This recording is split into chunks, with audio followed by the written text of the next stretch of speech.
Welcome to Future Vision Study Center Salem, UG TET Zoology, Unit 8, Environmental Biology and Evolution பார்த்துட்ருக்கோம். அதில் இந்த செஷனில் எதை பற்றி டிஸ்கஸ் பண்ண போகிறோம் அப்படின்னா types of media and substratum and their influences on animals part 6 பற்றி பார்க்கலாம். அதில் நம்ம எதெல்லாம் எலாபரேட்டாக பார்க்குறோம் அப்படின்னு பார்த்தீங்கன்னா soil as a habitat for organism, ஒரு உயிரினங்களுக்கு இந்த மண்ணானது எப்படி ஒரு வாழிடமாக செயல்படுது அப்படின்றத பற்றி பார்க்கலாம்.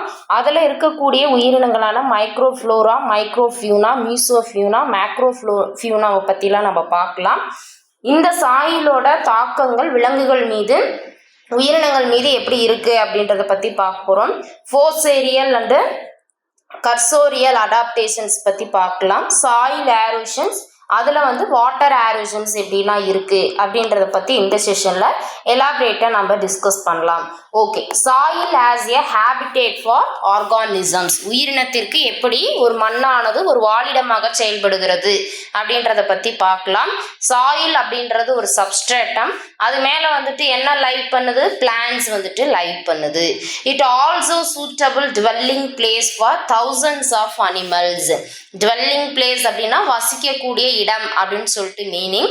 அப்போ இந்த மண்ணில் பார்த்தீங்க அப்படின்னா தாவரம் மட்டும்தான் லைவ் பண்ணுதா, பல்லாயிரக்கணக்கான விலங்குகளும் பார்த்தீங்க அப்படின்னா வாழ்கிறதுக்கு ஒரு உகந்த ஒரு சப்ஸ்ட்ராட்டமாக ஒரு ஹேபிட்டேட்டாக இந்த சாயில் இருக்கு அப்படின்றத சொல்லியிருக்காங்க. த organism living in the soil constitute a soil community, அதாவது அந்த சாயில் இருக்கக்கூடிய உயிரினங்கள் வாழ்றது ஒரு மண் சார்ந்த ஒரு சமூகத்தை சார்ந்து இருக்கிறது. ஏன்னா சமூகவியல் அப்படின்னாவே என்னது, நம்மளை சுற்றி இருக்கக்கூடிய உயிருள்ள மற்றும் உயிரற்ற காரணிகள் இல்லையா. அது மாதிரி சாயில் இருக்கக்கூடிய ஆர்கானிசம் சாயில் கம்யூனிட்டியை பெற்றிருக்கும். அப்போ the organisms living in the soil constitute a soil community. The successful survival of the soil community is due to the following characteristics of soil. அப்போ இந்த மண்ணில் அது என்ன பண்ணப்படுது, ஒரு வெற்றிகரமாக அதோட லைஃப் வாழுது அப்படின்னா அதற்கு கீழ்கண்ட பண்புகள்லாம் அதுக்கு ரொம்பவே தேவை அப்படின்றத சொல்லியிருக்காங்க. இப்போ பாருங்க, terrestrial plants take root in the soil. நிலத்தில் இருக்கக்கூடிய தாவரங்களுக்கு என்ன பண்ணப்படும், வேர் இருந்துச்சுன்னா தான் அந்த சாயிலுக்குள்ள அதால வேரூன்றி நின்று தன்னை காப்பாற்றிக்க முடியும். அது ஒரு adaptations. Terrestrial animals use soil to move on. ஆமாவா, மண் மீது அதாவது நிலம் மீது என்ன பண்ணுது, மூவ் ஆன் பண்ணி போகிறதுக்காக இது பயன்படுத்திக்குது. Soil contains oxygen for the respiration of roots and soil organisms. அப்போ இந்த மண்ணில் பார்த்தீங்கன்னா ஆக்சிஜன் நிரம்பி இருக்கிறது. இதில் இது சுவாசத்திற்காக அந்த ரூட்டு வேர்களும் மற்றும் அதில் இருக்கக்கூடிய சாயில் ஆர்கானிசம்ஸும் பயன்படுத்திக்குது. Soil retains water and moisture for the use of plants and animals. அப்போ மண்ணில் என்ன இருக்குது அப்படின்னு பார்த்தீங்கன்னா வாட்டர்ஸ் இருக்குது. வாட்டர் இங்கே ரிட்டைன்ஸ் வாட்டர் அப்படின்னா அப்படியே தேக்கி தக்க வைக்கப்படக்கூடிய நிலத்தடி நீரை கூட நம்ம சொல்லலாம். அதுவும் அதில் இருக்கக்கூடிய ஈரப்பதங்களும் என்ன பண்ணுது, விலங்குகளும் தாவரங்களும் பார்த்தீங்கன்னா தன்னோட வளர்ச்சிக்காக அது பயன்படுத்திக்குது. Soil is a storehouse of nutrients and minerals. அதில் பல்வேறு ஊட்டச்சத்துக்களும் தாதுக்களும் இருக்கிறதுனால இது ஒரு ஸ்டோரேஜ் ஹவுஸ் அப்படின்னு கூட நாம் சொல்லலாம் அப்படின்றத சொல்லியிருக்காங்க. Many animals use soil as a dwelling place. Dwelling பிளேஸ்னா சொன்னேன் வசிக்கக்கூடிய இடம். அப்போ பல்வேறு விலங்குகள் பார்த்தீங்கன்னா நிலத்தை அதாவது மண்ணை என்ன பண்ணிக்குது, வாழ்வதற்காக பயன்படுத்தி கொள்ளுது. It is used of refuge from enemies. இது என்ன பண்ணுது அப்படின்னா ரீஃப்யூஸ் அப்படின்னா அடைக்கலம் காத்தல் அப்படின்னு சொல்லுவோம். தன்னோட எதிரிகளிடமிருந்து தன்னை பாதுகாத்து கொள்வதற்காக இந்த மண்ணை பயன்படுத்தி கொள்ளுது. Animals escape from desiccation by burrowing in the soil. அதாவது டெசிகேஷன்ஸ் அப்படின்னா வறட்சி அப்படின்பாங்க. அதிகப்படியான வறட்சி மற்றும் அந்த ட்ரைனஸை ப்ரிவென்ட் பண்ணுறதுக்காக வலை தோண்டி வந்துட்டு என்ன பண்ணிக்குது, அதில் போய் லைவ் பண்ணி அதில் இருந்த டெசிகேஷன்ஸ்லேருந்து எஸ்கேப் ஆகுது. ஸோ இதுக்கெல்லாம் வந்துட்டு ஒரு சாயிலானது ஒரு ஹேபிட்டேட்டாக அந்த ஆர்கானிசம்ஸ்க்கு பயன்படுது அப்படின்றத வந்துட்டு சொல்லியிருக்காங்க. ஓகே, இந்த சாயிலில் என்னென்ன ஆர்கானிசம்ஸ் வந்துட்டு லைவ் பண்ணுது அப்படின்னு சொல்லிட்டு பார்க்கலாங்களா. Soil is inhabited by variety of organisms. அங்கே என்ன பல்வேறு வகையான உயிரினங்கள் வந்துட்டு இருக்கு. All the organisms living in the soil community. அப்போ அனைத்து உயிரினங்களும் அந்த சாயில் கம்யூனிட்டியில் வந்துட்டு லைவ் பண்ணுது அப்படின்றத நம்ம சொல்லலாம். த organism living in the soil are classified into 4 major groups. 4 major குரூப்பாக வந்துட்டு இந்த சாயில்ல வாழக்கூடிய ஆர்கானிசம்ஸை வந்துட்டு பிரிக்கிறோம். என்னென்ன அப்படின்னு சொல்லி பார்த்தீங்கன்னா மைக்ரோஃப்ளோரா, மைக்ரோஃபியூனா, மீசோஃபியூனா, மேக்ரோஃபியூனான்னு சொல்லிட்டு 4 டைப்பாக வந்துட்டு பிரிச்சிருக்காங்க. அதில் ஃபர்ஸ்ட் ஆஃப் ஆல் மைக்ரோஃப்ளோரா அப்படின்னா என்ன நம்ம பார்க்கலாம். மைக்ரோ அப்படின்னாவே என்னதான் மினிட், அதாவது ரொம்ப சிறியதாக இருக்கக்கூடியது. ஃப்ளோரா மீன்ஸ் என்னன்னா பிளான்ட்டை குறிக்கக்கூடியது இல்லையா. ஓகே, அப்போ the small plants living in the soil constitute microflora. இது லாஸ்ட் செஷன்லேயே நம்ம வந்துட்டு பார்த்தோம். அப்போ மிகச்சிறிய தாவரங்கள்லாம் நம்ம என்னன்னு சொல்லுவோம், மைக்ரோஃப்ளோரா அப்படின்னு சொல்லுவோம். They are bacteria, fungi, actinomycetes, blue green algae and algae. இது எல்லாமே நம்ம மைக்ரோஃப்ளோராக்கு எக்ஸாம்பிளாக வந்துட்டு சொல்லலாம். சரி, இந்த சாயில்ல என்னென்ன பாக்டீரியாஸ் வந்துட்டு இருக்கு அப்படின்னு நம்ம சொல்லி பார்க்கலாம். பாக்டீரியாவை 2 குரூப்ஸாக வந்துட்டு டிவைட் பண்ணுறோம். ஒன்று வந்துட்டு autotrophic bacteria and heterotrophic bacteria அப்படின்னு சொல்லிட்டு, அதாவது தற்சார்பு ஊட்டமுறை மற்றும் பிறச்சார்பு ஊட்டமுறைன்னு சொல்லிட்டு 2 வகையாக வந்துட்டு சாயில் இருக்கக்கூடிய பாக்டீரியாவை வந்து பிரிக்கிறாங்க. அப்போ ஆட்டோட்ரோபிக் பாக்டீரியா அப்படின்னா என்னன்னு பார்க்கலாங்களா. This bacteria derive their energy from simple inorganic components. அப்போ ஆட்டோட்ரோபிக் பாக்டீரியா என்னன்னா தற்சார்பு ஊட்டமுறை கொண்ட பாக்டீரியாக்கள், அதாவது தனக்கு தேவையான உணவை தானே தயாரிக்கக்கூடிய கெப்பாசிட்டி உடையது. அப்போ இதோட எனர்ஜி வந்துட்டு எங்கிருந்து வருது அப்படின்னு சொல்லி பார்த்தீங்கன்னா எளிமையாக இருக்கக்கூடிய இன்ஆர்கானிக் காம்பனன்ட்ஸ்ல இருந்து தனக்கு தேவையான உணவை வந்துட்டு ப்ரொடியூஸ் பண்ணிக்குது. இப்போ ஃபார் எக்ஸாம்பிளுக்கு நைட்ரிஃபையிங் பாக்டீரியா. நைட்ரிஃபைனா நைட்ரஜனை நிலைநிறுத்தக்கூடிய பாக்டீரியாக்கள், அதாவது ரைசோபியம், குளோஸ்ட்ரீடியம், அசிட்டோபாக்டர் எக்ஸெட்ரா. அந்த ரைசோபியம் பார்த்தீங்கன்னா நிலக்கடலை செடியில் இருக்கக்கூடிய வேரில் வந்துட்டு அந்த நூடுல்ஸ் இருக்கு இல்லைங்களா, அதில் இருந்து என்ன பண்ணுது, நைட்ரஜன்ஸை வந்துட்டு நிலைநிறுத்தி தனக்கு தேவையான நியூட்ரிஷன்ஸை வந்துட்டு பெற்றுக்கொள்ளுது. இப்போ ஹைட்ரஜன் பாக்டீரியாவை நம்ம சொல்லலாம், sulphur bacteria, iron bacteria, manganese bacteria, carbon monoxide bacteria and methane bacteria. இது எல்லாமே எதுக்கு கீழே வருது, ஆட்டோட்ரோபிக் பாக்டீரியாவுக்கு கீழே வருது. இது எல்லாமே எக்ஸாம்பிள்ஸ் வந்துட்டு பார்த்து வச்சுக்கோங்க, ரொம்பவே இம்பார்ட்டண்ட்டான ஒன்று. ஓகே, ஹெட்டிரோட்ரோபிக் பாக்டீரியா அப்படின்னா தான் வாழ்வதற்கு பிறவற்றை சார்ந்து இருக்கக்கூடியது. என்னன்னு பார்க்கலாங்களா. This bacteria derivate their energy from organic matter, அதாவது கரிம பொருட்கள். அது வந்துட்டு இன்ஆர்கானிக், இது வந்துட்டு என்னது ஆர்கானிக் மேட்டர். இப்போ ஹியூமஸ் இந்த மாதிரி மக்கக்கூடிய அழுகிய இருக்கக்கூடிய தாவர விலங்குகள் இருக்கு இல்லைங்களா, அதுதான் ஆர்கானிக் மேட்டரு. அப்போ அதுல இருந்து என்ன பண்ணிக்குது, தனக்கு தேவையான உணவை பெற்றுக்கொள்கின்றன. They bring about the decomposition of dead bodies, அதாவது இந்த இறந்த உடலங்களை டீகம்போஸ் பண்ணக்கூடியதெல்லாம் எந்த பாக்டீரியா, ஹெட்டிரோட்ரோபிக் பாக்டீரியா. அதாவது அதன் மீது போய் ஒட்டி கொண்டோ அல்லது அதன் மீது என்ன பண்ணுது, பற்றி கொண்டோ தனக்கு தேவையான நியூட்ரிஷன்ஸை எடுத்துக்கிட்டு அதை அப்படியே சிதைச்சி சிதைவடைய செய்யுது அப்படின்றத வந்து சொல்லியிருக்காங்க.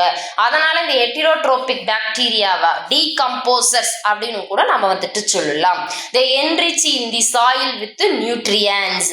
இது அதிகமாக இருக்கிறதுனால அந்த சரௌண்டிங்கில் இருக்கக்கூடிய சாயிலுமே பார்த்தீங்கன்னா அதிக அளவு ஊட்டச்சத்து நிறைந்ததாகவும், இதனால அந்த இடத்துல இருக்கக்கூடிய ஃபர்டிலிட்டி கெப்பாசிட்டி வந்துட்டு ரொம்ப ஹையா இருக்கும் அப்படின்றதையும் சொல்லியிருக்காங்க. இதுதான் வந்துட்டு சாயில் இருக்கக்கூடிய பாக்டீரியா. செகண்ட், சாயில் இருக்கக்கூடிய ஃபங்கை என்னென்ன அப்படின்னு சொல்லிட்டு நம்ம பார்க்கலாம். த fungi live in acidic soil. இது ரொம்பவே இம்பார்ட்டன்ட்டு. அப்போ ஒரு மண்ணில் இருக்கக்கூடிய பூஞ்சையானது எந்த மாதிரியான நேச்சரில் இருக்கக்கூடிய சாயிலில் லைவ் பண்ணும் அப்படின்னா அமிலத்தன்மை நிறைந்த சாயிலில் தான் வந்துட்டு ஃபங்கை வந்துட்டு லைவ் பண்ணும்.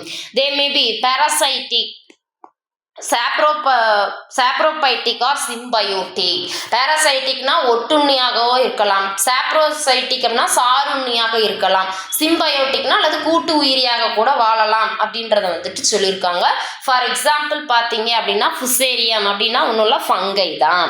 தேர்டு வந்துட்டு ஆக்டினோமைசிஸ் ஃபங்கை அப்படின்னு சொல்லலாம். This live in Celine soils. இது ரொம்ப இம்பார்ட்டன்ட். அப்போ ஆக்டினோமைசிஸ் ஃபங்கை எங்கே லைவ் பண்ணுது அப்படின்னா உப்புத்தன்மை நிறைந்த மண்ணில் அதிகமாக இந்த ஆக்டினோமைசிஸ் ஃபங்கையை நம்ம பார்க்கலாம். அதுக்கடுத்து ப்ளூ கிரீன் ஆல்கே, நீல பச்சை பாசி அப்படின்னு எடுத்துக்கிட்டோம்னா ஆனபென்னா, நாஸ்டாக்கு, மைக்ரோசைட்ஸு, ஆசிலட்டோரியா, இது எல்லாமே எதுக்கு கீழே வருது? ப்ளூ கிரீன் ஆல்கேக்கு கீழே வருது. இதெல்லாம் தான் வந்துட்டு சாயிலில் இருக்கக்கூடிய மைக்ரோஃப்ளோரா அப்படின்னு நாம சொல்லலாம். அதுக்கடுத்து மைக்ரோஃபியூனா. மைக்ரோ மீன்ஸ் என்னது? நுண் அப்படின்னு சொல்லிட்டு அர்த்தம். அதாவது மிகச்சிறிய. ஃபியூனா அப்படின்றது வந்துட்டு அனிமல்ஸை வந்துட்டு குறிக்கக்கூடியது. ஏ ஃபார் என்னது? அனிமல்ஸு. ஓகே, அப்போ திஸ் கிளாஸ் இன்க்ளூட்ஸ் அனிமல்ஸை வந்துட்டு உள்ளடக்கி இருக்கிறது. இதில் இருக்கக்கூடிய அனிமல்ஸ் எல்லாமே 20 to 200 மைக்ரான் அளவுக்கு தான் அதோட சைஸ் வந்துட்டு இருக்கும் அப்படின்றதையும் சொல்லியிருக்காங்க.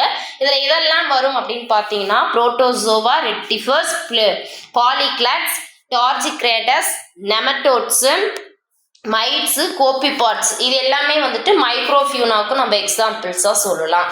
இப்போ இந்த புரோட்டோசோவாவில் என்னெல்லாம் வரும் ஸ்பெசிக்கலி அப்படின்னு சொல்லி பார்த்தோம்னா அமீபா, தீக்கா அமீபா, டைஃப்ளூசியா, யூக்கலிப்பா, சிலியேட்ஸு, ஜூமாஸ்டிசோன் ஃப்ளஜலேட்ஸ், இது எல்லாமே வந்துட்டு பார்த்துக்கோங்க. எக்ஸாம்பிள்ஸில் வந்துட்டு கேட்கறதுக்கு கூட வாய்ப்புகள் வந்துட்டு இருக்குது.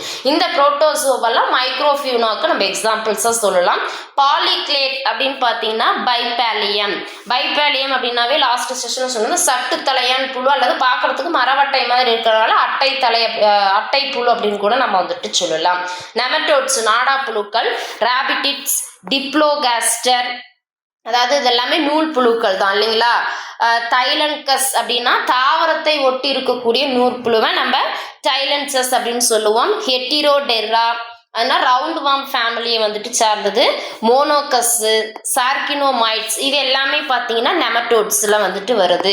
இது எல்லாமே என்னது? மைக்ரோஃபியூனா அப்படின்னு சொல்லலாம். அப்போ சாயிலில் வாழக்கூடிய ஆர்கானிசம்ஸ் அப்படின்னு பார்த்தீங்கன்னா ஃபங்கை, பாக்டீரியா, அமீபா, எர்த்வார்ம், டால்பா அதாவது மோல் கிரிக்கெட், இந்த இரவு நேரங்களில் கத்தக்கூடிய பூச்சி, மில்லிபிட்ஸ் அதாவது அட்டை, நெமட்டோடு, சென்ட்ரிபிட்டு, ஸ்னெயிலு, ஸ்னேக்கு, ரேட், இது எல்லாமே மோஸ்ட்லி என்னதான் சாயிலில் வாழக்கூடிய ஆர்கானிசம்ஸ் அப்படின்னு சொல்லலாம். ஓகே, மீசோஃபியூனா. மீசோ அப்படின்னு வந்தாவே என்னதான்? மிடில், அதாவது நடுத்தரமாக சைஸை வந்துட்டு இருக்கக்கூடிய விலங்கினங்கள் வந்துட்டு மீசோஃபியூனா அப்படின்னு சொல்லுவோம். அப்போ தீஸ் அனிமல்ஸுக்கு size between 200 metre to 1 centimetre வரைக்கும் வந்துட்டு இருக்கும் அப்படின்றத வந்துட்டு சொல்லியிருக்காங்க. இதில் எந்த அனிமல்ஸ்லாம் வரும் அப்படின்னு பார்த்தீங்கன்னா மைட்ஸு, ஸ்ப்ரிங் டெயில்ஸ் அப்படின்றது எங்கே பார்த்தீங்க அப்படின்னா இந்த அழுகி இருக்கக்கூடிய தாவரங்கள் இல்லைன்னா ஈரப்பதமாக இருக்கக்கூடிய இடங்கள்லாம் வாழக்கூடிய 6 கணுக்காலிகள் வந்துட்டு 6 இருக்கும். அதோட ஒரு இதுதான் வந்துட்டு என்ன பார்த்தீங்கன்னா ஸ்ப்ரிங் டெயில்ஸு.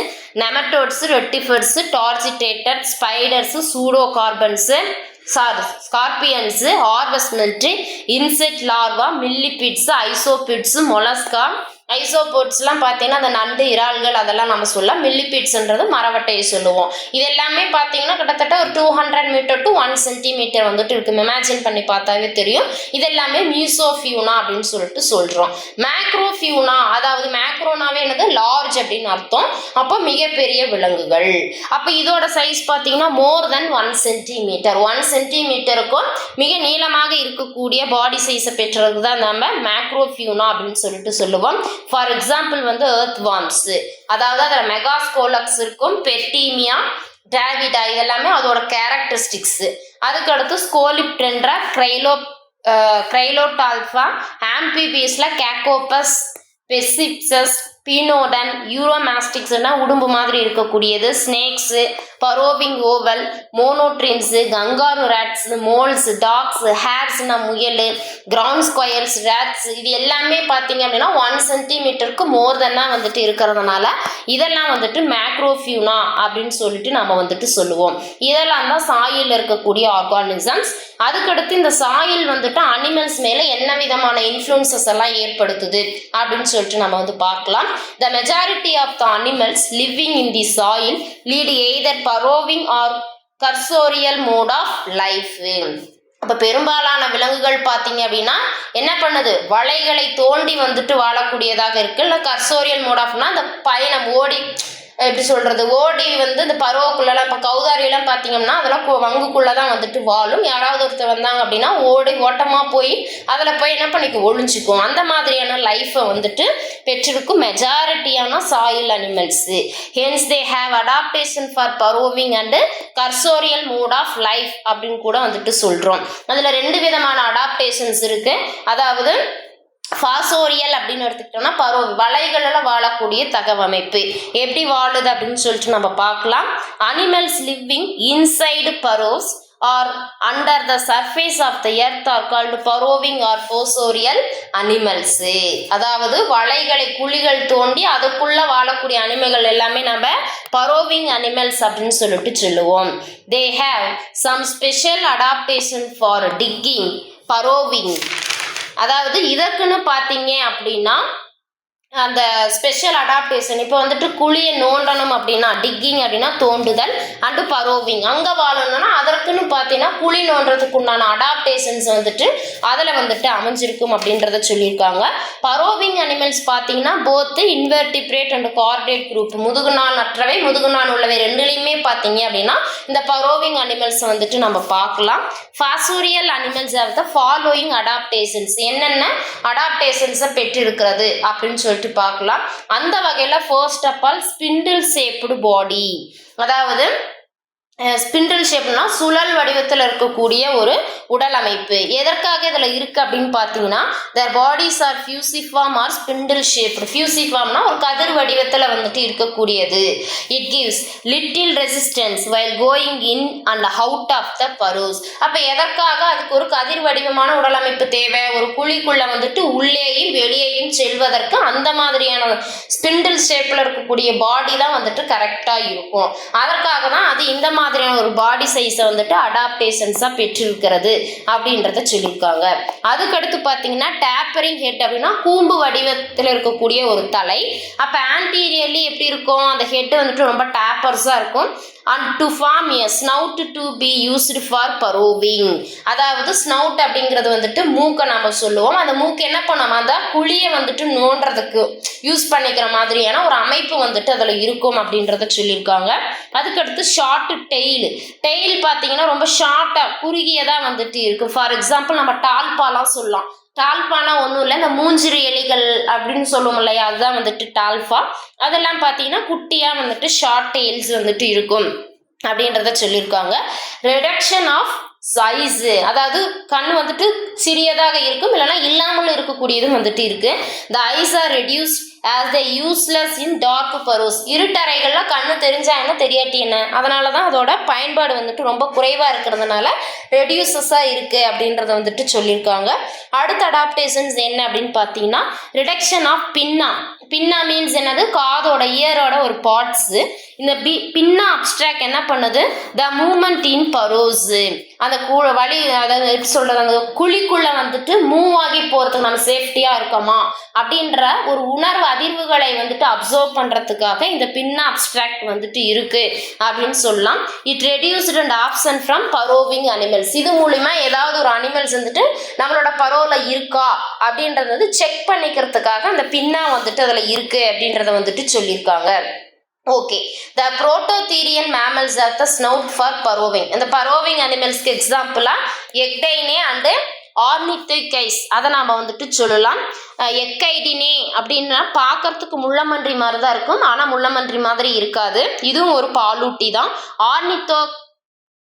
ஆர்னித்தோஹீனஸ் அப்படின்னா என்னன்னு சொல்லி பார்த்தீங்கன்னா இது வந்துட்டு பார்த்தீங்கன்னா ரெப்டைல்ஸ் மாதிரி முட்டையிட்டு குஞ்சு பறிக்கக்கூடியது, ஆனால் பால் ஊட்டக்கூடியது. பறவைகள் மாதிரி வந்துட்டு மூக்கு வந்துருக்கு. ஸ்பெசிக்கலி பார்த்தீங்கன்னா டக்கு இருக்கு இல்லைங்களா, வாத்து, அதோட நோஸ் மாதிரியே வந்துட்டு இதுக்கு இருக்கும்.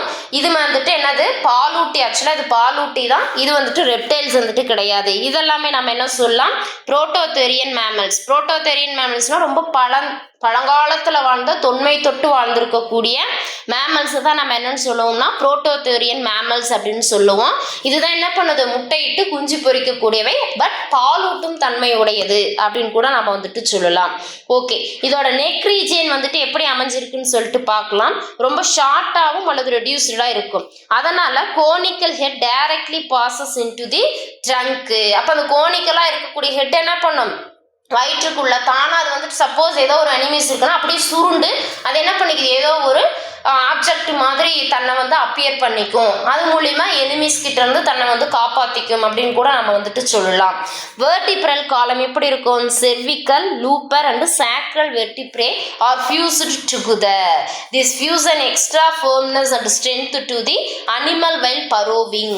அப்போ இந்த வெர்டிப்ரல் காலம் எல்லாமே பார்த்தீங்கன்னா அந்த லூப்பரு, சாக்ரல்லு, சர்விக்கல், வெர்டிக்கல் எல்லாமே ஒன்றோடு ஒன்று பார்த்தீங்கன்னா ஃபியூஸ் ஆகிற மாதிரி அமைப்பு இருக்கும். ஒரு ஃப்ளெக்சிபிலிட்டியாக இருக்குன்னு வச்சுக்கோங்களேன்.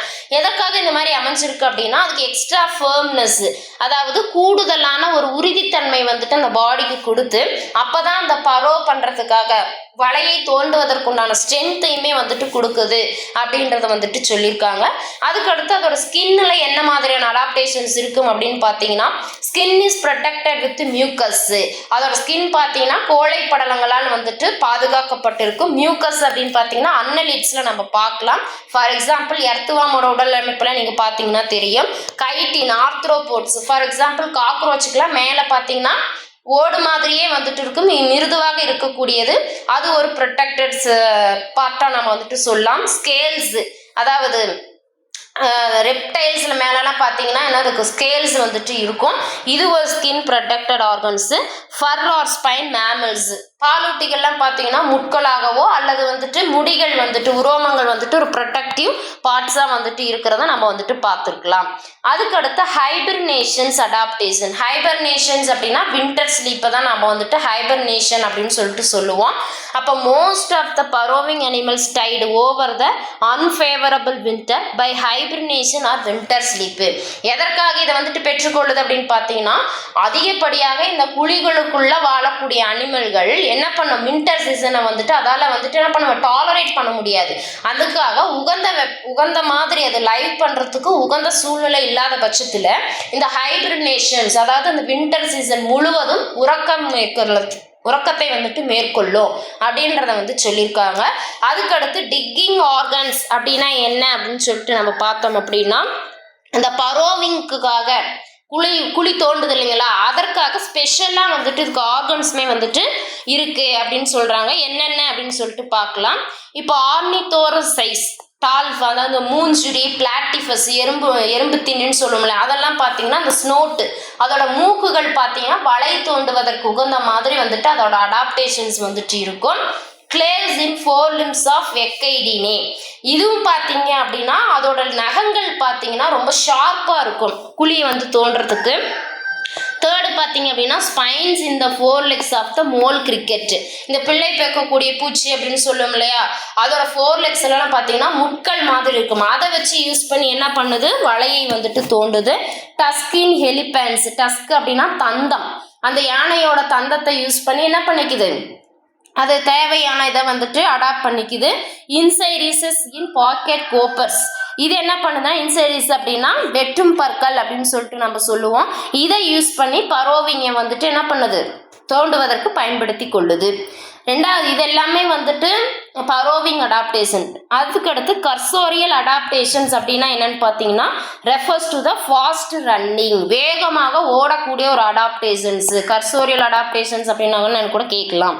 த animals living on land are adapted for fast running. அப்போ நிலத்து மேலே வாழக்கூடிய உயிரினங்கள் மிக வேகமாக ஓடுவதற்குண்டான தகவமைப்பை பெற்றிருக்கக்கூடியதான் நம்ம என்னன்னு சொல்லுவோம், கர்சோரியல் அடாப்டேஷன் அப்படின்னு சொல்லிட்டு சொல்லுவோம். அப்போ என்னென்ன அடாப்டேஷன்ஸை வந்து பெற்றிருக்கிறது அப்படின்னு சொல்லிட்டு பார்க்கலாம். பாடி கண்டர் அப்படின்னா என்னன்னு பார்த்தீங்கன்னா அதோட உடல் வடிவம் எப்படி இருக்கும்? Body is stream lined these offer least resistant against ஒரு ஸ்ட்ரீம் லைன்டு பாடியாக வந்துட்டு இருக்கும். இது எதற்காக அப்படின்னா வேகமாக ஓடக்குள்ள காற்று வந்துட்டு கண்டிப்பாக இருக்கும் இல்லைங்களா, அதை எதிர்த்து கொண்டு எதிர்த்து கொண்டு அது வந்துட்டு ஃபாஸ்ட்டாக ரன்னாக போகிறதுக்காக அதுக்கு ஸ்ட்ரீம் லைன் பாடி வந்துட்டு இருக்கு அப்படின்றத சொல்லியிருக்காங்க. டிஜிட்டிகிரேட் கெயட் அப்படின்னா நடை, டிஜிட்டிகிரேட்னா விரல் மூலியமாக நடக்கக்கூடிய கேரக்டரிஸ்டிக்ஸ். இப்போ maximum speed is obtained by walking on digits, this is called digitigrade gait. Example dogs இதெல்லாம் நாயெல்லாம் பார்த்தீங்கன்னா என்ன பண்ணுது, கால் மூலியமாக தான் ரொம்ப ஃபாஸ்ட்டாக வந்துட்டு என்ன பண்ணும், ரன் பண்ணி போகுது. அன்குலிக்ரேட் கெய்ட் அப்படின்னா walking on hooves is called unguligrade gait. Example horses and deers. இந்த டேர்ம்ஸ் எல்லாம் பார்த்துக்கோங்க. இப்போ குதிரை, மான்கள், ஆடு இதெல்லாம் நம்ம பார்த்தோம்னா இது ஹூவ்ஸ் அப்படின்னா குழாம்புகள் அப்படின்னு சொல்லுவோம். அது மூலியமாக என்ன பண்ணுது, ஃபாஸ்ட்டாக ரன் பண்ணுறதோ வாக் பண்ணக்கூடிய அடாப்டேஷன்ஸ் வந்துட்டு இருக்குது. அதற்கான டயக்ராமேட்டிக் தான் வந்துட்டு இதில் கொடுத்துருக்காங்க. டிஜிட்டிகிரேட் அப்படின்னா ஃபிங்கர்ஸ் மூலியமாக வந்துட்டு விரல் மூலியமாக நடக்கக்கூடியவை. அன்குலிக்ரேட் அப்படின்னா ஹூவ்ஸ் குழாம்புகள் மூலம் நடக்கக்கூடியது. பிளாட்டிகிரேட் கெய்ட் அப்படின்னா அந்த கால் விரல்கள் வந்துட்டு இருக்கு இல்லையா, பாதத்தோட பதித்த ஒரு நடை அப்படின்னு கூட நம்ம வந்துட்டு சொல்லலாம். சரி, அதை பற்றி பின்னாடி நம்ம பார்க்கலாம். பாருங்க, பிளாட்டிகிரேட் கெய்ட் அப்படின்னா walking on foot is called plantigrade gait. Example man, bear, கரடி. நாம் எல்லாமே என்னது பாதத்தை யூஸ் பண்ணி நடக்கிறோமா, இப்போ நாம் எல்லாமே என்னது பிளாட்டிகிரேட் கெய்ட்டில் வந்துட்டு வரோம். இந்த டேர்ம்ஸ் வந்துட்டு பார்த்துக்கோங்க, மேட்ச் ஷீட்டில் வந்து கேட்கறதுக்கும் வாய்ப்புகள் இருக்கு. Okay, lengthening of distal segment of limbs, அதாவது அந்த லிம்ஸில் இருக்கக்கூடிய செக்மெண்ட்டோட நீளங்கள் வந்துட்டு இந்த கர்சோரியல் அடாப்டேஷன்ஸ்க்கு உகந்ததாக இருக்கு அப்படின்றத சொல்லியிருக்காங்க. எப்படின்னு பார்க்கலாம். The distal portion of the limbs are elongated. ஒவ்வொரு விரல்களும் பார்த்தீங்கன்னா ரொம்ப எலாங்குலேட்டடாக இருக்கு. இதனால பார்த்தீங்கன்னா கார்பல்ஸ் அப்படின்னா மனித கையோட அந்த மணிக்கட்டு பகுதியில் இருக்கக்கூடிய சிறு சிறு எலும்புகளை தான் நம்ம கார்பல்ஸ் அப்படின்னு சொல்லுவோம். அது ரொம்ப நீண்டு காணப்படும். மெட்டா கார்பல்ஸ் அப்படின்னா உள்ளங்கையில் இருக்கக்கூடிய எலும்புகளை நம்ம வந்துட்டு சொல்லலாம்.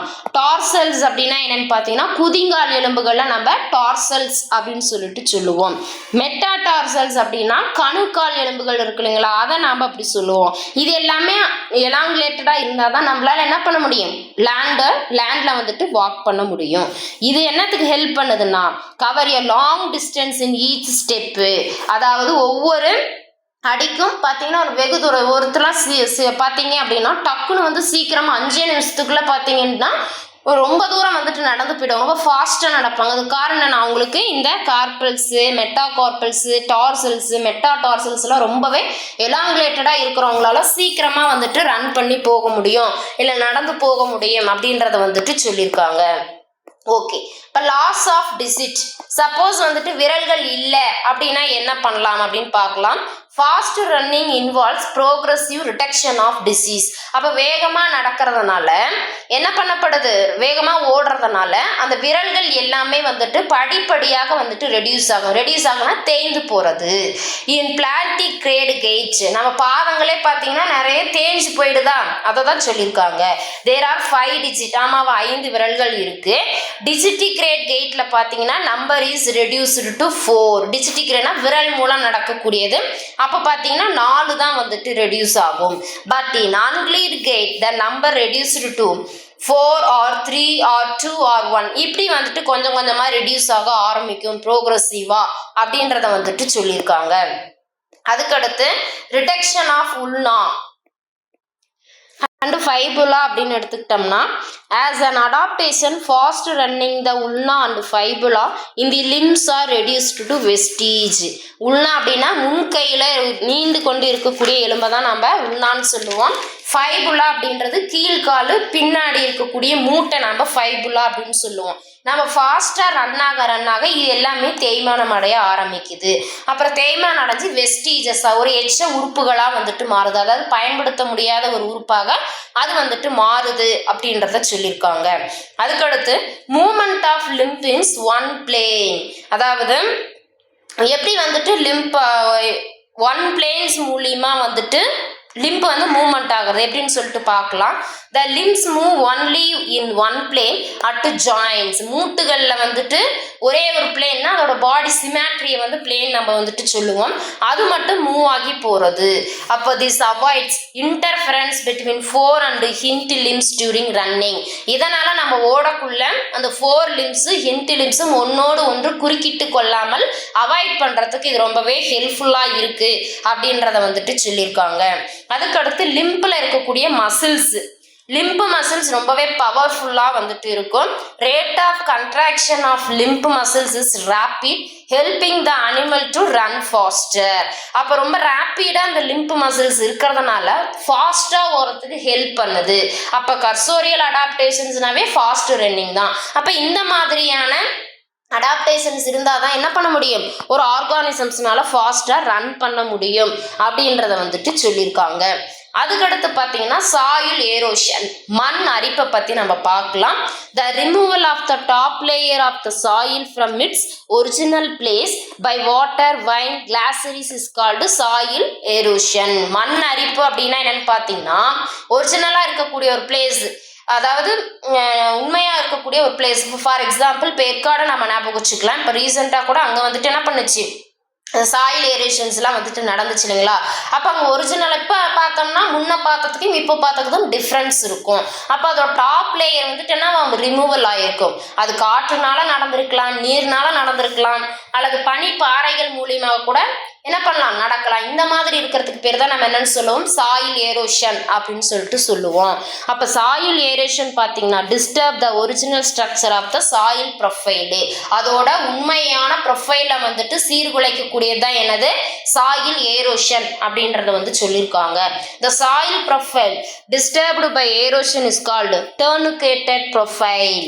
அப்போ இதனால என்ன பண்ணப்படுது, டர்னுகேட்டட் ப்ரொஃபைல்னா துண்டிக்கப்பட்ட ஒரு வடிவமாக நமக்கு வந்துட்டு கிடைக்குது. As a fertility of soil lowers due to erosion. இந்த சாயில் ஏரேஷன் பண்ணப்படுறதுனால அதோட ஃபெர்டிலிட்டி தன்மை வந்துட்டு ரொம்பவே ஸ்லோவாக ஆரம்பிக்குது, ரொம்ப லோவாக ஆரம்பிக்குது. It is also known as creeping death of the soil அப்படின்னு சொல்லிட்டு சொல்றாங்க. மண் அரிப்பை வந்து என்ன சொல்லியிருக்காங்க, creeping death of the soil அப்படின்னு சொல்லிட்டு சொல்றாங்க. அப்படின்னா என்னன்னு பார்த்தீங்கன்னா ஊர்ந்து செல்லும் மரணம். மண்ணரிப்புன்றது சரிச்சு கொண்டு தானே வருது, அதை தான் வந்துட்டு சொல்லியிருக்காங்க. அதில் ராமரே அப்படின்றவங்க 1962 ஒரு ஆர்டிகல்ஸில் வந்துட்டு இதை சொல்லியிருக்காங்க. ஓகே, சாயில் ஏரோஷன் இஸ் ப்ராட்லி பார்த்தீங்கன்னா 2 டைப்ஸாக வந்து கிளாஸிஃபை பண்ணியிருக்காங்க. என்னென்னு பார்த்தீங்கன்னா ஜியாலஜிக்கல் ஏரோஷன், அக்ரிகேட்டட் ஏரோஷன் அப்படின்னு சொல்லிட்டு 2 விதமாக பிரிச்சிருக்காங்க. ஜியாலஜிக்கல் ஏரோஷன் அப்படின்னா என்ன, caused by natural agencies. Geological அப்படின்னாவே புவி அமைப்பியல் இல்லையா, இந்த பூமியில் இருக்கக்கூடிய இயற்கையான காரணிகள் மூலம் ஒரு பாதிப்பு ஏற்படுது, ஏரோஷன் ஏற்படுது. இப்போ ஃபார் எக்ஸாம்பிள் வைண்ட் காற்றோட்டத்தினால, வாட்டர் நீருனால, கிளாசரிசஸ் இதனால ஏற்படக்கூடியது எல்லாமே பார்த்தீங்க அப்படின்னா ஜியாலஜிக்கல் ஏரோஷன். இன்னும் ஷார்ட்டாக சொல்லணும் அப்படின்னா without the interference of the living organism, உயிருள்ள ஒரு உயிரினங்களோட குறுக்கீடு இல்லாமல் நடைபெறக்கூடிய மண்ணரிப்பை தான் நம்ம ஜியாலஜிக்கல் ஏரோஷன் அப்படின்னு சொல்லிட்டு நம்ம வந்துட்டு சொல்றோம். இதுவே ஹியூமன் ஆக்டிவிட்டிஸ், அதாவது cut forest trees, cultural operations, construction of roads, building இந்த மாதிரி ஒர்க்லாம் பண்றாங்க இல்லையா, அது மூலியமா ஏற்படுறதை தான் நம்ம என்னன்னு சொல்லுவோம், அக்ரிகேட் ஏரோஷன் அப்படின்னு சொல்லுவோம். இதனால வந்துட்டு சாயில் ஏரோஷன் ரொம்ப ஸ்பீடா வந்துட்டு நடக்கிறதுக்கு வாய்ப்புகள் வந்துட்டு இருக்கு அப்படின்றத நம்ம வந்துட்டு சொல்லலாம். சரி, இந்த சாயில் ஏரேஷன்ஸ் வந்துட்டு என்ன விளைவுகள் எல்லாத்தையும் ஏற்படுத்துது அப்படின்னு சொல்லிட்டு நம்ம பார்க்கலாம். இந்த soil erosion caused by the following factors.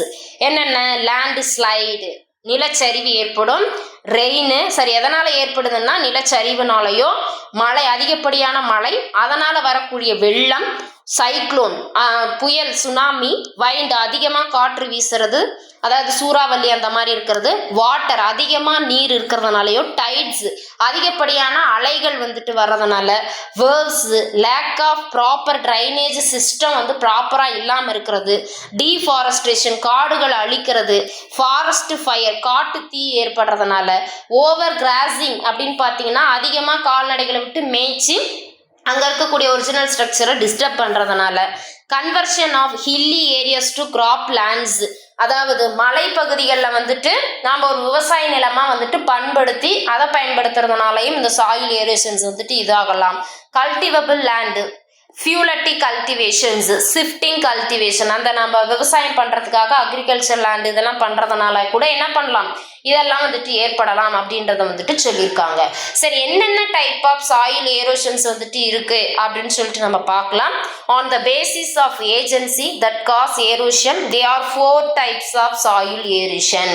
அப்போ இந்த மண்ணரிப்பானது எந்த காரணினால ஏற்படுது அப்படின்றத பொறுத்து 4 வகையான ஏரோஷனாக வந்து பிரிக்கிறாங்க.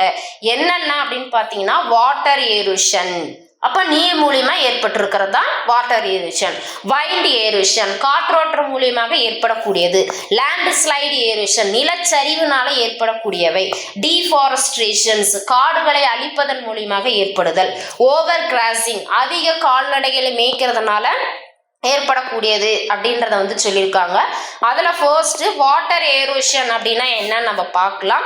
Soil erosion caused by the action of water on the soil surface is called water erosion, இல்லையா? அதாவது மண்ணோட மேற்பரப்பில் இருக்கக்கூடிய அந்த நீரோட செயல்பாட்டின் காரணமாக ஏற்படக்கூடிய மண்ணரிப்பு வாட்டர் ஏரோஷன் அப்படின்னு சொல்லிட்டு சொல்றோம். Soil may be eroded by falling of rain drops on the soil surface or by flowing of water along the surface of the soil or channelized flow of water along the slopes. ஒன்னே அதிகமா மழை வந்து வெள்ளம் ஏற்பட்டு சரியக்கூடியது ஒன்று இருக்கு. Flowing of water, அதாவது நீர்நிலைகள், அருவி அந்த மாதிரி இதனால அதிகமாக நீர் வரப்பு ஏற்பட்டு அது மூலியமா வந்துட்டு ஏரோஷன்ஸ் ஏற்படுறதுக்கு வாய்ப்புகள் இருக்கு. சேனலைஸ்டு ஃப்ளோ அப்படின்னு பார்த்தீங்கன்னா, இந்த ரத்தம், நீர் போன்ற இதெல்லாம் இருக்கு இல்லையா, அது மாதிரி குளம், குட்டைகள் இதில் ஏதாவது ஒரு இன்க்ரிமெண்ட் ஏற்பட்டு அது மூலிமா ஏற்படக்கூடியதெல்லாம் இந்த வாட்டர் ஏரோஷன்ஸ் அப்படின்னு சொல்லலாம். இது என்னென்ன ஃபார்ம்ஸில் வந்துட்டு நடக்குது அப்படின்னு பார்த்தீங்கன்னா, ஸ்பிளாஷ் ஏரோஷன். ஸ்பிளாஷ் ஏரோஷன்னா ரொம்ப தெறிப்பு அரிப்புன்னு சொல்லுவோம், அதாவது ரொம்ப அந்த பொங்குறது அப்படின்னு சொல்லுவாங்க இல்லையா, அந்த மாதிரியான ஏரோஷன். ஷீட் ஏரோஷன்ஸ், ஷீட் ஏரோஷன் அப்படின்னா அந்த மண்ணோட படுக்கைகள் வந்துட்டு அரிபடுறதுனால ஏற்படலாம். ரில் ஏரோஷன் அப்படின்னா என்னன்னு பார்த்தீங்கன்னா, அந்த சிற்றாறு, ஓடைங்க அந்த மாதிரி இருக்கு இல்லைங்களா, அதில் ஏற்படக்கூடியது. கல்லி ஏரோஷன் அப்படின்னா என்னன்னு பார்த்தீங்க அப்படின்னா, இந்த கால்வாய்கள் அந்த மாதிரி இருக்கு இல்லைங்களா, அதில் ஏற்படுறது. ரிப்பேரியன் ஏரேஷன்னா கரை ஓரமாக ஏற்படக்கூடிய அரிப்புகள். ஸ்லிப் ஏரேஷன் அப்படின்னா சதுப்பு நிலங்களில் வந்துட்டு ஏற்படுறது. ஸ்ட்ரீம் பேங்க் ஏரோஷன் சொல்லலாம். சீசோர் ஏரோஷன், கடலோர பகுதிகளில் வந்துட்டு ஏற்படக்கூடிய மண்ணரிப்பு. இதெல்லாம் தான் வந்துட்டு வாட்டர் ஏரோஷன்ஸ் ஏற்படக்கூடிய ஃபார்ம்ஸு. அதில் first of all splash erosion அப்படின்னா எப்படின்னு பார்க்கலாங்களா. இப்போ எப்படி இருக்கு, ரெயின் ட்ராப் ஆகுது. Trajectories of the detached of the soil particle. டீட்டேச்சட்னா சாயில் பார்ட்டிகல் எல்லாமே மெதுவாக பிரித்தெடுக்க ஆரம்பிக்குது டாப் சாயிலில் இருக்கிறது. இப்போ டிரான்ஸ்போர்ட்டேஷன் ஆஃப் த டீட்டேச்ட், அப்போ ஒரு இடத்துலேருந்து இன்னொரு இடத்துக்கு, இப்போ நீங்கள் பார்த்தீங்கன்னா இந்த ஓடை இல்லைன்னா மலை வந்துட்டு அடிச்சுட்டு போனதுக்கப்புறம் மழை நின்னதுக்கப்புறம் அந்த மணலெல்லாம் பார்த்தீங்கன்னா நிறைய கலராக இல்லை மின்னுற மாதிரியான இதெல்லாம் நம்ம பார்க்கலாம். அது இன்னொரு இடத்துல இருந்து இங்கே அடித்து கொண்டு வர்றது. இதனால் வந்துட்டு அந்த சாயிலோட ப்ரொஃபைலே மாறுறதுனால நமக்கு சாயில் ஏரோஷன்ஸ் வந்துட்டு ஏற்படுது அப்படின்றத வந்துட்டு கொடுத்துருக்காங்க. சரி, ஸ்பிளாஷ் ஏரோஷன் அப்படின்னா என்னன்னு சொல்லிட்டு பார்க்கலாம். The falling rain drops beat the surface soil and the soil particles are displaced. அதிகமாக மழை பெய்யறதுனால சாயிலோட மேற்பரப்பு பாதிக்கப்பட்டு அதில் இருக்கக்கூடிய பார்ட்டிகல்ஸ் எல்லாமே அந்த இடத்தை விட்டு வெளியேறக்கூடியதான் என்னது, ஸ்பிளாஷ் ஏரோஷன். சீட் ஏரோஷன் என்ன, rain drops fall on the soil surface with a great speed. ரொம்ப வேகமாக, அப்படியே எப்படி சொல்கிறது, ரொம்ப வேகமாக கனமழையாக இடியுடன் கூடிய கனமழைன்னு சொல்கிறாங்க, அந்த மாதிரி அடிக்கும்போது ஏற்படுறது தான் ஷீட் ஏரோஷன்ஸு. இதனால் என்ன ஏற்படுது, சாயில் பார்ட்டிகல்ஸ் எல்லாமே டீட்டேச் ஆகுது அந்த பிளேஸில் இருந்து. இதனால் என்ன ரிசல்ட் நமக்கு கிடைக்குது, அந்த sheet of soil is removed uniformly. அது மேலே இருக்கக்கூடிய அந்த மண் படுக்கையானது ஒரு யூனிஃபார்ம்லி வந்துட்டு என்ன பண்ணுது, ரிமூவ் பண்ணப்படுது. இதற்கு பேர் தான் என்னது, சீட் ஏரோஷன் அப்படின்னு சொல்லிட்டு சொல்றோம். சீட் ஏரோஷன் அப்படின்றது இந்த மாதிரி தான் வந்துட்டு ஏற்படும். ரில் ஏரோஷன் அப்படின்னா சிற்றாறுகள் ஓடைகள் மூலியமாக ஏற்படக்கூடியவை. ஓவிங் டு ஹெவி ரெயின், அதிகப்படியாக அப்படி மூளை முடுக்கு குளம் குட்டையிலெல்லாம் அடிச்சு கொண்டுட்டு போகும் இல்லைங்களா, அந்த மாதிரி மழை பெய்யறதுனால ஏற்படுறதான் ரில் ஏரோஷன். இதனால water contract on the planes and move along the slopes, அதாவது அந்த சதுப்பு நிலங்கள் சறுக்கல்கள் எல்லாத்துலேயுமே என்ன பண்ணுது, வாட்டர் வந்துட்டு மூவ் ஆகி போகும். பிளேன்ஸ் சமவெளி பகுதிகள்லாம் பார்த்தீங்கன்னா நீர் வந்துட்டு போகிற மாதிரி இருக்கும். இதனால வாட்டர் ஃப்ளோ ஆகி போகிறதுனால ஒரு ஸ்லோப் வந்து ஃபார்ம் ஆகுது, இப்படி சறுக்கல் மாதிரி வந்துட்டு ஃபார்ம் ஆகுது. இதனால cuts finger shaped depressions on the slope, அப்படியே விரல்கள் வந்துட்டு துண்டிக்கப்பட்ட மாதிரியான வடிவமைப்பில் என்ன பண்ணப்படுது, அந்த ஸ்லோப் வந்துட்டு நமக்கு காட்சியளிக்கிறது. அப்போ இந்த ஃபிங்கர் ஷேப்பாக இருக்கிறதா மைனர் சேனல்ஸ் ஆர் கால்டு ரில்ஸு, அந்த விரல் மாதிரி இருக்கக்கூடிய நுண்ணிய அந்த சேனல்ஸ் தான் என்னன்னு சொல்கிறாங்க, ரில்ஸ் அப்படின்னு சொல்லிட்டு சொல்கிறோம். அப்போ soil erosion take place in the form of rills is called rill erosion. இது ரொம்பவே இம்பார்ட்டன்ட். ஃபிங்கர் ஷேப்டு அப்படின்னு வந்தாவே என்னதான் ரில் ஏரோஷன் அப்படின்னு கூட நம்ம வந்துட்டு சொல்லலாம். ரில் ஏரோஷன் அப்படின்றது இந்த மாதிரி தான் வந்துட்டு இருக்கும். ஓகே, கல்லி ஏரோஷன்ஸ் அப்படின்னா என்ன அப்படின்னு பார்த்தீங்கன்னா நீர் கால்வாய்கள்னால ஏற்படக்கூடியது. அதாவது 2 or more rills join together at low lying place of the slope to form a wide and deep channel called gully. அதாவது என்ன பண்றதுன்னா 2 அல்லது அதற்கு மேற்பட்ட அந்த சிற்றாறுகள் ஓடைகள்லாம் சேர்ந்து அதிகமாக ஒரு சறுக்கல் மாதிரி ஏற்பட்டுறதுனால ரொம்ப பரவலாகவும் ரொம்ப ஆழமாகவும் அதோட அறைகள் எல்லாமே வரும். அதாவது பள்ளமாக உருவாக ஆரம்பிக்கும். அடியில் இருக்கக்கூடிய சிறு சிறு கல்லுகள் பாறைகள் தெரிகிற அளவுக்கு அந்த மண் எல்லாமே என்ன பண்ணுவோம், அரிச்சுக்கிட்டு போகும். அதை தான் வந்து என்ன சொல்கிறாங்க, கல்லி ஏரோஷன் அப்படின்னு சொல்லிட்டு சொல்கிறோம்.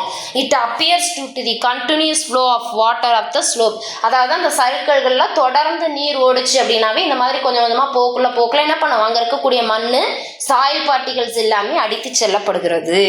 கல்லிஸ் become deeper and wider due to heavy continuous rain, அதாவது தொடர்ந்து மழை பெய்யறதுனால இந்த வகையான ஏரோஷன்ஸ் வந்துட்டு ஏற்படுது. If soil eroded in the form of gullies is called gully erosions, பள்ளத்தாக்குகளை வந்துட்டு ஏற்படுத்திடுது அப்படின்றத சொல்லியிருக்காங்க. கல்லி ஏரோஷன்ஸ் அப்படின்றது வெரி ரேப்பிடாக வந்துட்டு நடக்கக்கூடியவை அப்படின்றதையும் சொல்லியிருக்காங்க. அதை பாருங்க, இந்த பிக்சரில் கொடுத்துருக்காங்களே, இதுதான் வந்துட்டு என்னது, கல்லி ஏரோஷன் அப்படின்னு சொல்லிட்டு சொல்கிறோம். அதுக்கடுத்து ரிப்பேரியன் ஏரோஷன் அப்படின்னா என்னது, water erosion may be result in siltation and at the river beds, அதாவது அந்த கரையோர பகுதிகளில் என்ன பண்ணும், ஸ்லிட்டேஷன்ஸ் அப்படின்னா ஒரு மாதிரி சரிப்புகளை வந்துட்டு ஏற்படுத்தும். இதனால் ரிவர்ஸ் பார்த்தீங்கன்னா சேலோவாக வந்துட்டு மாறுவதற்கு வாய்ப்புகள் இருக்குது. இந்த சேலோ என்ன பண்ணுது, புயல் வெள்ளம் வர்றதுக்கு காரணமாக அமையுது. இதனால் வந்துட்டு ஒரு ரிவர் பேங்கே அங்கே ஃபார்ம் ஆகி அந்த ஃப்ளோவோட பாத் எல்லாமே வந்துட்டு சேஞ்சஸ் ஆக ஆரம்பிக்குது. இப்போ ஒன்றும் இல்லை, இப்போ வந்து ஒரு வயலில் தண்ணி பாய்க்கிறோம் அப்படின்னா அதை வந்துட்டு என்ன சொல்லுவோம், அந்த வாய்க்கால் உடைஞ்சு போச்சு அப்படின்னா எனக்கு அது வர வேண்டிய பாதை விட்டு வேற பாதைக்கு புந்து போகுது, அந்த மாதிரி தான். அப்போ this type of erosion is called riparian erosion or river bank erosion அப்படின்னு கூட அதர் நேம் வச்சு கூட சொல்லலாம். இதை நம்ம தெரிஞ்சு வச்சுக்கணும். அதுக்கடுத்து ஸ்லிப் ஏரோஷன் அப்படின்னா என்ன, slip erosion is called by landslides due to rain, அதாவது மழையினால் ஏற்படக்கூடிய நிலச்சரிவினால் ஏற்படுறத நம்ம ஸ்லிப் ஏரோஷன் அப்படின்னு சொல்லிட்டு சொல்கிறோம். ஸ்ட்ரீம் பேங்க் ஏரோஷன் அப்படின்னா என்னது, breaking of the river bank, அதாவது அந்த ஆறுகள் எல்லாமே உடைந்து அதோட கரைகள் எல்லாம் உடைந்து அதனால் ஏற்படுறதா ஸ்ட்ரீம் பேங்க் ஏரோஷன்ஸு. சீஷோர் அப்படின்னா கடற்கரை பகுதியினால் ஏற்படுறது, அதாவது striking action of waves and tides, அலைகள் பார்த்தீங்க அப்படின்னா ரொம்ப வேகமாக இது பண்ணுறது, இல்லைன்னா மாதிரி அந்த வேவ்ஸு டைட்ஸ் வந்துட்டு அலைகள் வந்துட்டு அங்கிக்கிட்டு இங்கேயும் போயிடுச்சுன்னா மோஸ்ட்லி சுனாமி ஃப்ளட்டட் வராது. அது அப்படியே ஸ்ட்ரைக் பண்ணுறதான வேலை நிறுத்தம், அதோட ஆக்ஷன்ஸ் வந்து ஸ்டாப் பண்ணிருச்சு அப்படின்னா அது மூலிமா சீசோர்ஸில் வந்துட்டு ஃப்ளட்டோ அல்லது வந்துட்டு சைக்ளோன்ஸோ ஏற்பட்டு என்ன பண்ணுது, சாயில் ஏரோஷன்ஸ்க்கு வழிவகை செய்யுது அப்படின்றத வந்து சொல்லியிருக்காங்க.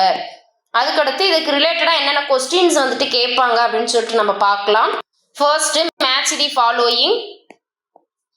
மைக்ரோஃபியூனா, மீசோஃபியூனா, மேக்ரோஃபியூனா, மைக்ரோஃப்ளோரா, இது எதுன்னு சொல்லி கேட்டிருக்காங்க. மைக்ரோஃபியூனா, மைக்ரோ மீன்ஸ் சிறியது, ஃபியூனா மீன்ஸ் அனிமல்ஸு, ஜிப்ளோகாஸ்டர் தான் இதில் இருக்கிறதுலே மைக்ரோ, அப்போ இது ஃபர்ஸ்ட்டு. மீசோனா மீடியமாக வந்துட்டு இருக்கிறது ஸ்ப்ரிங் டைல்ஸு, மேக்ரோஃபியூனா மிகப்பெரிய இது அப்படின்னு சொல்லி பார்த்தீங்கன்னா க்ரைலோடாப்பா பெருசாக தான் இருக்கும், மோர் தேன் 1 சென்டிமீட்டருக்கு மேலே. மைக்ரோ ஃப்ளோரா அப்படின்னு பார்த்தீங்கன்னா ஆக்டினோமைசிட் த ஃப்ளோரா இல்லையா? அப்போ இது வந்து 4th. அப்போ option B is the correct answer. Second, match the following. Talpa, pocket gopher, echidna, mole cricket. இதில் இருக்கக்கூடிய டிக்கிங் ஆர்கன்ஸை பற்றி கொடுத்துருக்காங்க. டால்ஃபான்றது மூஞ்சிருன்னு சொன்னேன். அப்போ அதோட ஸ்னோட்டு தான் வந்துட்டு என்ன பண்ணப்படுது அப்படின்னு பார்த்தீங்கன்னா வலையமைப்புக்கு வந்துட்டு யூஸ்ஃபுல்லாக இருக்குது. அப்போ ஸ்னோட் இஸ் த கரெக்ட் ஆன்சர். இது ஒன்று. பாக்கெட் கோப்பர்ஸ் அப்படின்னு எடுத்துக்கிட்டோம்னா அதோட வெட்டும் பற்கள் இன்சேரியஸஸ். எக்டைனே அப்படின்னு எடுத்துக்கிட்டோம்னா அதில் இருக்கக்கூடிய கிளேவ்ஸ் நகங்கள். மோல் கிரிக்கெட் பார்த்தீங்கன்னா 4 லெக்ஸில் இருக்கக்கூடிய ஸ்பைன்ஸை யூஸ் பண்ணி பரோவை வந்து பண்ணிக்கும். அப்போ option A is the correct answer. Third, the term unguligrade comes from Latin meaning. லத்தீனில் அன்கல்லிக்ரேடுக்கு என்ன மீனிங் கேட்டிருக்காங்க. அன்கல்லி அப்படின்னாவே என்னது? ஊப்ஸ், குழாம்புகள் மூலம் நடக்கக்கூடிய அந்த ஒரு நடையை தான் நம்ம என்னன்னு சொல்லுவோம், அன்கல்லிக்ரேட் கெயிட் அப்படின்னு சொல்லுவோம். வாக்கிங் ஆன் லேண்ட் அப்படின்னு எடுத்துக்கிட்டோம்னா பிளான்டி கிரேட் அப்படின்னு சொல்லிட்டு வரும். இதுவே வாக்கிங் ஆன் ஃபிங்கர்ஸ் அப்படின்னு எடுத்துக்கிட்டோம்னா டிஜிட்டி கிரேட். இது ரெண்டும் ஒரே மாதிரி இருக்குது. டிஜிட்டி கிரேட்டை தான் நம்ம என்னன்னு சொல்லுவோம், வாக்கிங் ஆன் த ஃபிங்கர்ஸ் அப்படின்னு சொல்லிட்டு சொல்லுவோம். 4th question, which of the following is the natural causes of soil erosion. கீழ்கண்டவற்றில் இயற்கை மூலியமாக ஏற்படக்கூடிய மண்ணரிப்பு என்ன இயற்கை காரணின்னு கேட்டிருக்காங்க. ஓவர் இரிகேஷன் அப்படின்றது வந்துட்டு அதிகமாக நீர்ப்பாசனம் செய்கிறது, அது ஹியூமன் ஆக்டிவிட்டிஸ், இது வராது. ஹெவி ரெயின்ஃபால், ரெயின் அப்படின்றது நேச்சுரலாக வரக்கூடியது. இப்போ ஆப்ஷன் பி. டீஃபாரஸ்டேஷன் நாம் பண்ணுறது, மின்னிங், சுரங்கம் தோன்றது எல்லாமே நம்மளோட ஆக்டிவிட்டீஸ் தான். அப்போ என்ன கேட்டிருக்காங்க அப்படின்றத நல்லா அப்சர்வ் பண்ணி படித்து நாம் வந்துட்டு ஆன்சர் பண்ணணும். 5th question, identify the correctly matched வந்து கொடுத்துருக்காங்க. சீட் ஏரோஷன், ரில் ஏரோஷன், கல்லி ஏரோஷன்ஸ் கொடுத்துருக்காங்க. சீட் ஏரோஷன் அப்படின்றது பார்த்தீங்கன்னா ஃபிங்கர் ஷேப்டு மைனர் சேனல்ஸ். இது வந்துட்டு ஃபிங்கர்னாவே என்ன சொன்னேன், ரில் சொல்லியிருந்தேன். ஃபிங்கர் ஆர் ஃபார் என்னது, ரில்லு. அப்போ இது வந்து தப்பாக இருக்குது. ரில் ஏரோஷன் அப்படின்னா removal of the top soil மேலே பரப்பு ரிமூவ் ஆகிறதே என்னது, ஸ்பிளாஷ் ஏரோஷன்ஸில் வந்துட்டு வரும் இல்லையா? அல்லது சீட் ஏரோஷனுக்கு கிட்டத்தட்ட பொருந்தும். இது வந்துட்டு ராங் தான். கல்லி ஏரோஷன்றது டீப்பர் வைடர் சேனல் ஃபார்ம்டா, ஒரு அரிப்பு பள்ளங்களை வந்துட்டு உருவாக்குது. இது கரெக்டு. அப்போ 3rd ஒன்லி வந்துட்டு கரெக்டாக வந்து மேட்ச் ஆகிருக்கு. அப்போ option C is the correct answer. Okay, இந்த செஷனில் எதை பற்றி டிஸ்கஸ் பண்ணோம் அப்படின்னா சாயில் சப்ஸ்ட்ரேட்டம் எப்படி ஒரு ஆர்கானிசம்ஸ்க்கு ஹேபிடேட்டாக ஒர்க் பண்ணுது, அதில் இருக்கக்கூடிய ஆர்கானிசம்ஸ் என்னென்ன இருக்குது, அது என்னென்ன இன்ஃப்ளூயன்சஸை வந்துட்டு அனிமல்ஸில் ஏற்படுத்துது, சாயில் ஏரோஷன்னா என்ன, அதில் வாட்டர் ஏரோஷன்ஸை பற்றி பார்த்தோம். நெக்ஸ்ட் செஷனில் பார்த்தீங்க அப்படின்னா எதை பற்றி டிஸ்கஸ் பண்ணலாம் அப்படின்னா வைண்ட் ஏரோஷன்ஸ் அப்படின்னா என்ன, ஓவர் கிராசிங், டீஃபாரஸ்டேஷன்லாம் எப்படி ஏரோஷன்ஸ் நடக்குது அப்படின்றத நெக்ஸ்ட் செஷனில் நம்ம டிஸ்கஸ் பண்ணலாம். ஓகேங்களா? தேங்க்யூ.